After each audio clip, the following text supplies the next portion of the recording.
Thank you for joining me today. Okay, so let me get right into it. A lot of women are going to the DR and ending up in ER, okay? And then they get upset when women are talking about how much this is happening. And the only three reasons I can think of why somebody would do this, all right? Number one would be low self esteem, okay? They don't feel good about themselves.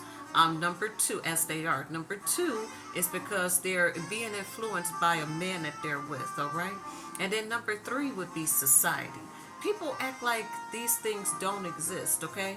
Like they're not doing these things because of it. I'm trying to see if I could get the lighting to be better. There's nothing wrong with just admitting that one of those three things are the reasons why you went to have the surgery. The problem is when women deny it. Oh, they did it, I did it for myself, all right? That's like, let me take me for example. I went and got braces. You know why I got braces? Because I had low self-esteem about the way my teeth looked. Now that I have the braces and I see them being straightened out, I'm very happy with it. All right? But I could always just say something like, oh, well, I did it for me. So what was the underlying cause? We have to just be honest with ourselves and not get upset when people are stating the obvious. All right? A lot of times that is the only three reasons why women do anything. And usually it is man motivated, it's money motivated, or it's just the pressure from society. So let's just be real about this, okay? Another thing is, you'll notice that men don't go to all these lengths to try to look good. A man will sit up here, some men do not care, okay? They could be unattractive in every way, but because of the way they feel about themselves, they're going to feel like a woman can either take it or leave it.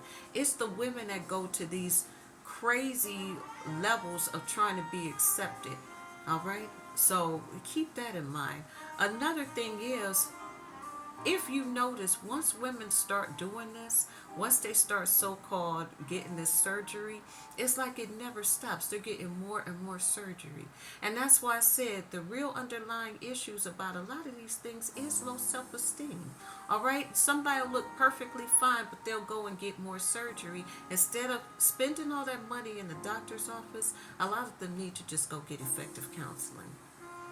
You get effective counseling, you start feeling better about yourself, where you are, then you'll be able to say, I don't need to risk my life in order to try to be perfect, or in order to try to fit what somebody else feels like I should look like. All right? And then I know people are going to come at me, well, you're wearing a wig and you're wearing makeup. Yes, I am. But that's not major surgery. This is how I feel about it. If you can't get it from the store, if you can't get it in the gym, maybe that's God's way of telling you you just don't need it, all right? So, hey, if you like the content, make sure you subscribe.